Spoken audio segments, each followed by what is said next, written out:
Hello, you guys. Thank you so much for tuning into my channel. Firstly, I need to explain why I haven't made a video. And it hasn't been that long, it's only pretty much been a month. But I just feel like with everything that's been happening in the world, I kind of felt that there were more important issues that the world was dealing with. Things that were much bigger than me and much bigger than my transition. And I knew that I was never going to make a video about all of the current events because I don't want to sort of promote any political ideologies on my channel. My channel has always just been a place for trans women to find love and acceptance and understanding, where we can all grow and heal together. That has always been the point of my channel, where we can grow, heal, and laugh together. That being said, to all my American subscribers, we see you and we see your pain, and I know that things are difficult right now, but I know that out of this, something beautiful is going to happen and we're all going to be okay. So I'm sending you love to wherever you are. I know things are going to get better. So I wanted to, that was a long introduction. I wanted to talk about detransitioning. And I've been watching a couple of videos from, from girls who had detransitioned, and I noticed a trend. A lot of the people on YouTube that seem to be doing detransitioning videos seem to always be M to F, and they always seem to be Caucasian, or predominantly seem to be Caucasian. So there are a lot of women who thought that they were trans and realized that it was not the right decision for them and decided to detransition. I want to start off by saying, firstly, transitioning is so hard, and anyone who's gone through this journey understands the pain that we all have to go through, the pain that we live through, and how hard a trans existence is. So I definitely get people who finally decide that this life is not for them. I send you love, and just know that, at the end of the day, I think I speak for the entire trans community when I say we just want to see people live in their truth, be happy, and be accepted. That's all that we want. My only issue with the majority of people who detransition is that they start to act as though they're above transgender people, and they often act as though they are the moral compass for anything related to the trans experience. There was this one girl, she was talking about detransitioning, and then in later videos she started talking about guys not knowing that she was trans and how to fool people and how to trick people, and girls not knowing she was trans. And I just thought, why are you making this content? You're not transgender, you're not an authority on trans experience, therefore you shouldn't really be talking about anything related to our journey. So that kind of like really pissed me off, because you get all of these women, and it's majority women, who tried the whole trans thing and it wasn't for them, and now they have all of this noise they want to just throw out at the internet. So I just wanted to talk about my experience when I attempted to detransition. And I'll start off by saying me trying to detransition was probably the hardest thing. It was the hardest thing second to transitioning itself. So I was in college, and my first year of university, I spent that entire year in therapy preparing to transition. I told all of my friends within the second half of university into the second year. I told all of my friends I would be transitioning. I spent a year working on my voice. I got clothes from friends. I told my family. And I guess in my mind, I was thinking I was going to prep everyone first so that when I did eventually transition, people would be in the know. You know what I mean? I didn't want to just rock up and be like, this is Christabel, accept me. You know what I mean? I even changed my name before I even started dressing and living as Christabel. So this was long in the making. There was a lot of preparation and work that went into me being me. Now, jumping into second year. In second year, that's when I started taking my hormones. So I was on hormone replacement therapy. And I'd even researched ways that I could save my sperm before I did any sort of hormone replacement therapy. And yes, I did save my sperm. So I was prepared. I was definitely prepared. Or at least I thought that I was. And that's what I want to get to. We all think that we're ready until it happens. So 6 months after I'd taken hormones, now this is in my second year, I started gradually moving into my femininity. So I would straighten my hair and I would wear skinny jeans and very still masculine looking clothes in my mind. But obviously because of the hormones, my body started changing and my face started being softer. And my voice, started becoming more effeminate. So people could recognize now that something was happening. And, it was crazy because I started getting misgendered. People would start making fun of me. People would, say things like, oh, when you started university, you used to be so straight and now you're a faggot and now you're this, that, and the other. So I was getting a lot of that. So it got to a point in my transition where I had I had done so much in terms of hormones and in terms of dressing very effeminately that everybody was kind of like, okay, well, just do it. We can all see where this is headed. Now, during this time, I got involved in this Christian evangelical group, and I'd become friends with a lot of these Christian evangelicals. And during this whole time of me starting to move towards my transition, it became very apparent that a lot of them were not supportive of who I was becoming. Now, this was really hard because these people, these Christians, they had become my friends and they had really become my family and my support system. So when I started dressing and living as Christabel, I will never forget. I got braids in my hair, put on makeup, and I was straight up hella female. And it was clear to everyone. I remember I came to my first class. I was a little bit late, and I walked in and I sat at the back.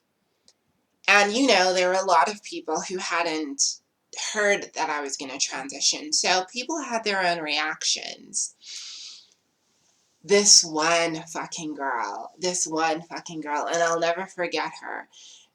She used to piss me the fuck off. Besides the whole trans thing, just her personality. So this was in the second class. Her friend told her that I had transitioned and I was dressing as a female. She gets up from her chair, walks towards me, stands in front of me, starts laughing hysterically, and then goes and sits down. And I literally don't understand why people felt like they needed to act out. But I had a lot of people acting out like that.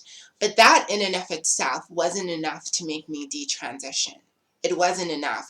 Yes, I mean, it was very scary. I mean, yeah, I mean, obviously I got threats. People were calling me. This is South Africa, so you know us Africans, anything that has to do with LGBT, we get hella aggressive. So I was getting death threats and I was really getting a lot of negativity. That being said, I had an entire group of people that rallied around me. So in as much as there were people that were against my transition, there were people that were so for me, so supportive. The faculty, I wish the faculty had been more supportive, but overall they were not supportive at all. I basically disappeared. Um, I basically disappeared in their eyes. They refused to acknowledge my existence. Now, the straw that broke the camel's back was the evangelical friends that I had made.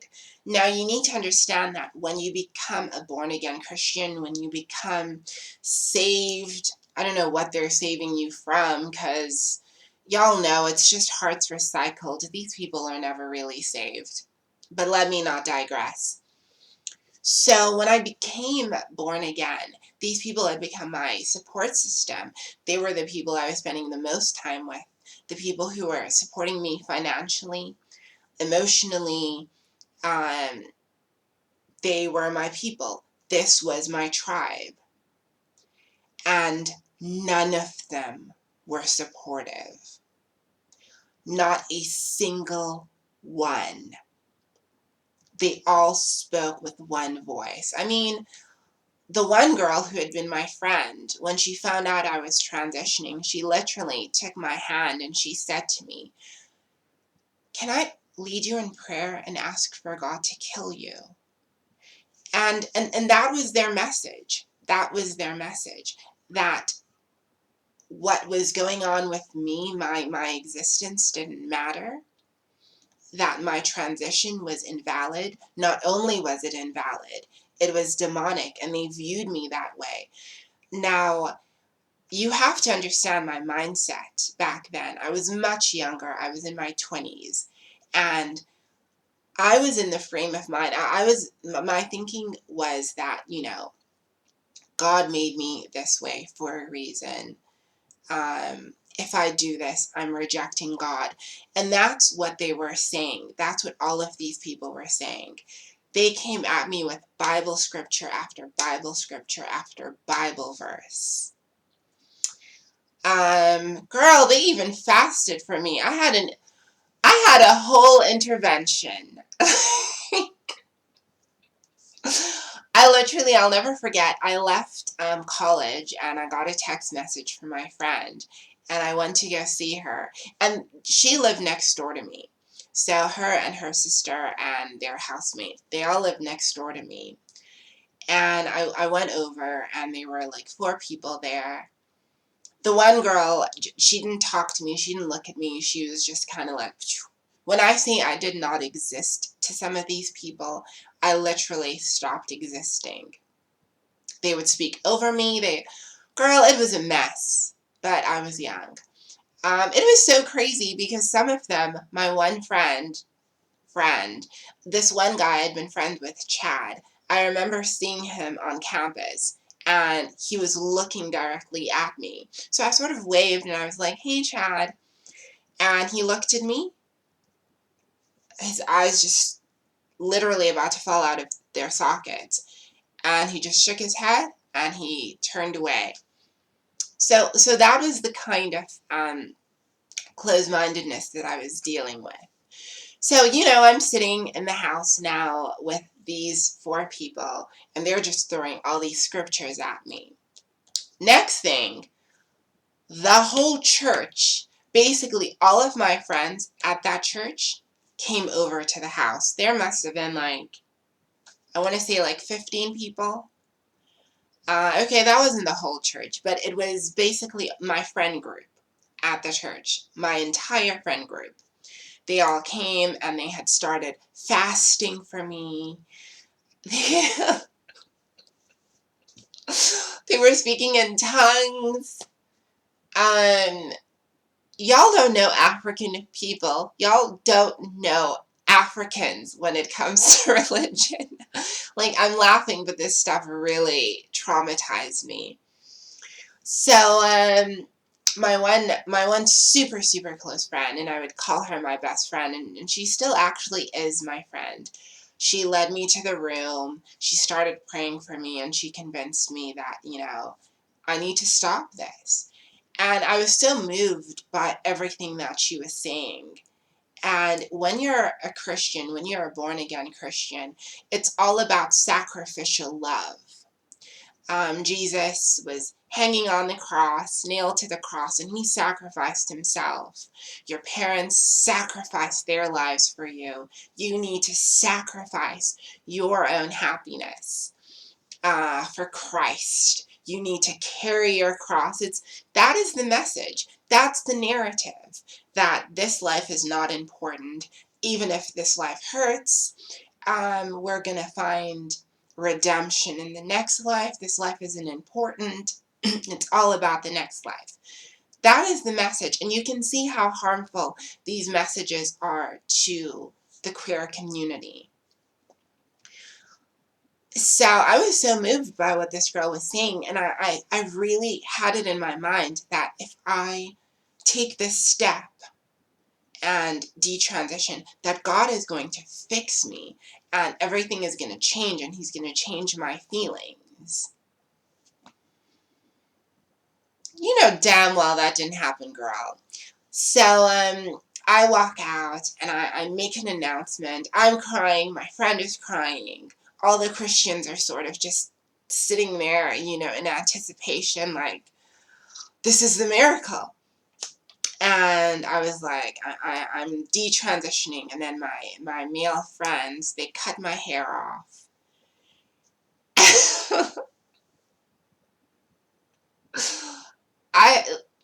If you've ever gotten a weave, you would know that you don't cut a weave off. You don't do that. Anyways, they cut my hair off. I gave away all of the clothes that I had acquired, and I was beginning my life as the male version of me. And I was just so strong in this conviction, strong that I had detransitioned. And you know what? They still made fun of me. They still didn't accept me. They still saw me as other. They may have said that, oh, this is good what you've done, and we accept you, and we embrace you, but they still treated me different. They treated me different because I was different, and they could recognize it. I ended up having, not going to get too much into that, but I ended up having a nervous breakdown in university, and girl, that's when my eating disorder happened. It just got deep. I had a nervous breakdown, and my life literally fell apart. And for 6 months, I had to be away from university because of that whole thing. And now, to make matters worse, all of my friends who had been supporting me in my transition, they were so offended at the fact that I had detransitioned, and there was so much hatred from them. I had friends who stopped talking to me to this day, because I detransitioned. And, we get so polarized in our opinions. Some people are so far left that that they stop making sense, and some people are so far right that they have no compassion. And then here you are as the person who's trans, going through the hardest experience of your life, dealing with all of this inner turmoil, wanting help from anyone at this point. and not being accepted by either group, because everybody wants to hold fast to these ideologies that are so oppressive to the trans person who's dealing with the trauma. So I left university. I had to do my internship for 6 months. And after the 6 months, I knew that this life was for me. This was my life. And regardless of what people had to say, I was the only one who had the assignment to live this life. And you know what? I was going to live it until the wheels fell off. I had to take ownership of my own gender, of my own journey, of my own feelings, and I had to stop asking permission. I had to stop asking the outside world for permission to be myself, because that's what I see people doing. We're always out here asking others if it is okay that we can be ourselves, when in reality, we are the only ones who can give ourselves permission to be real. We are the only ones who can give us permission to be honest. And the far right and the far left and whatever else is out there, they're free to their opinions, but they're not free to your life. They're not free to make decisions for you. You are the one who has to make a decision for your life. If you decide to detransition, let that be a decision made by you because it's right for you, not because you've been bullied, not because you were bullied out of being your true self. Detransition because you realize that living as this gender or that gender is inauthentic. Just live a real life. Just be you, whatever you looks like. If you means being a trans man, then be the best trans man you can be. If it means being a trans woman, do it and rock it and be that person. If it means being gender non-conforming, which I think most of these people are. I feel like most of these people are. They're just gender non-conforming. Most of the people who detransition. If being gender non-conforming is for you, then be that. Then be that and allow other people to be. And don't stand as the moral high ground for the moral voice for the entire trans community. Just be yourself. That's what this message boils down to. Whatever that self looks like. The ones who want to love you are going to love you. And the ones that don't love you, forget about them. They don't matter. I love you. I thank you. I've missed you guys. And I hope you enjoyed this video. And if you did, please like, comment, tell me about your experiences. And if you haven't subscribed, please subscribe.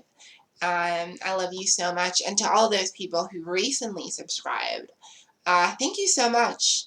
It always shocks me when I get new people coming into my content, coming into my space, and so thank you. I love you. Peace, love, and many blessings.